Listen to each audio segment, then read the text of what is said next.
Welcome to the Core Ultrasound podcast. My name is Jailyn, and in this week's video, I'm going to show you an extract of a lecture I gave quite a few months ago to some of my residents on abdominal ultrasound, focusing on appendicitis. Check it out.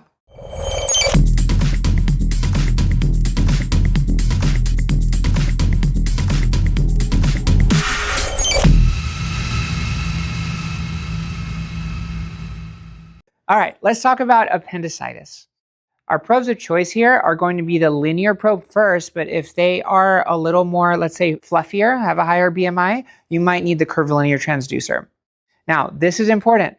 Before we do the examination, please give some pain medicine because appendicitis hurts and you're pushing exactly on the thing that hurts, and the exam goes so much better if you give the patient some good pain control.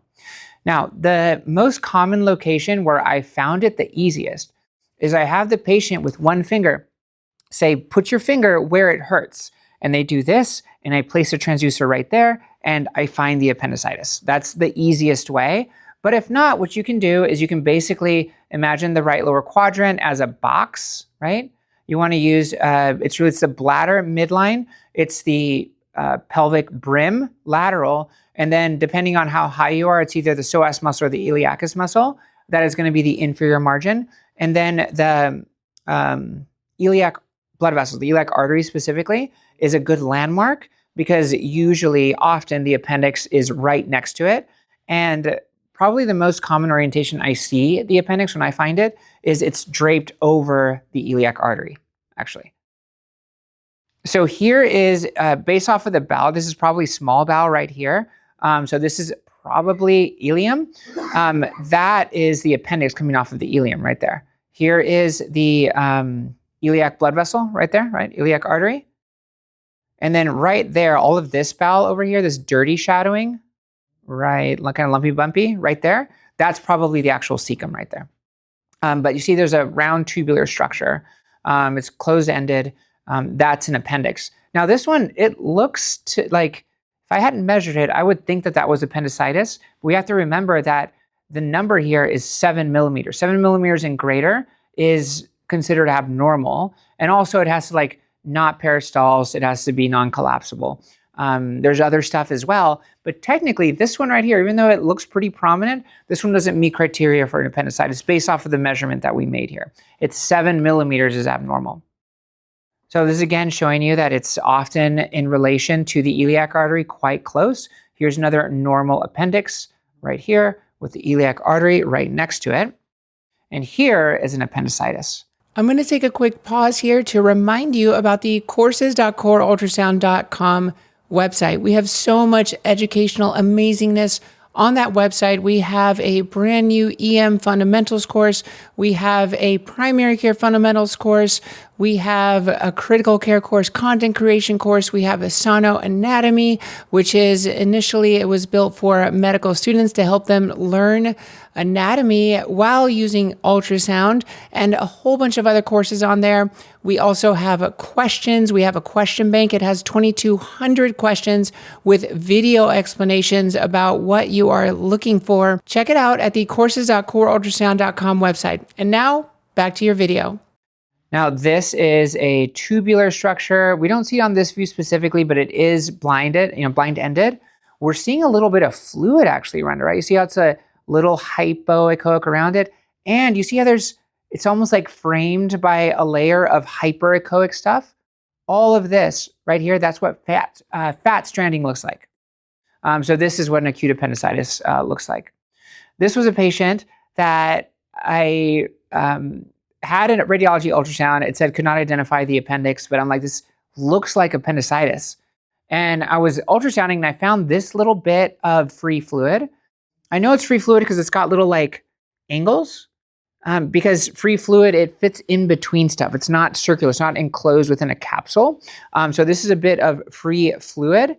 And I used this to help me find a more lateral oriented appendix, which is right here. I actually tracked that free fluid and found this appendix here that was inflamed that the ultrasonography tech missed, which it happens. I'm not throwing shade on anybody. We miss things too.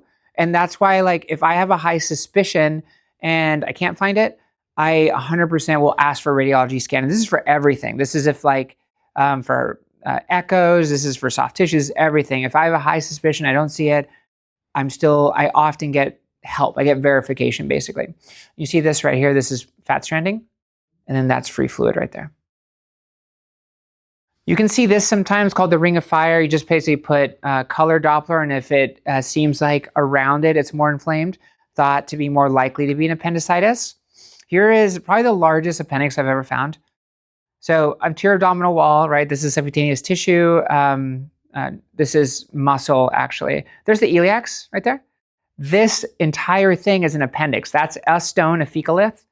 That's air, actually. You see that little bit of air inside of that appendix. And then this is the end of it over here with some poop. So that's a little bit of stool right there. There's a stone, air right there for a second, and then this is the end of it. And you can see that even this one is draped over the iliac artery as well, right? So it's exactly where I typically find it. It was huge. And then because it was so big, I looked at it with a curvilinear transducer to see its extent. This is a huge one. And then I had a very grateful surgeon for finding this quickly. And this is what it looked like. Massive. No good, right? All right, this is a perforated appendicitis that I found on image review. So this right here is the pelvic brim. So all of this is artifact. We don't need this, right? We decrease the depth to here actually, and we'd see this a lot better. But you can see here, this is a very convoluted looking thing because there's a perforated appendix. There is the fecalith right there, fecalith, right? And then Malcolm, does this look familiar? That's you. So this is a fecalith. This is a burst appendix, and this is all the goo around it. It's very good. So this is appropriate depth. It's different than the other one. This is a Malcolm special here, but this is what a perforated appendicitis will look like. The big takeaways here are to use the curvilinear transducer if you need a wider field of view, then switch over to that linear transducer. And the most effective way I found to help find that area of pathology is to ask the patient, show me where it hurts on the abdomen, and place the transducer right in that area. And the times I've found an inflamed appendix is significantly higher when I do it that way. There is a lot of other ways that we can use. We can try and find the change in the bowel cast pattern to see if we're in the cecum versus the ileum.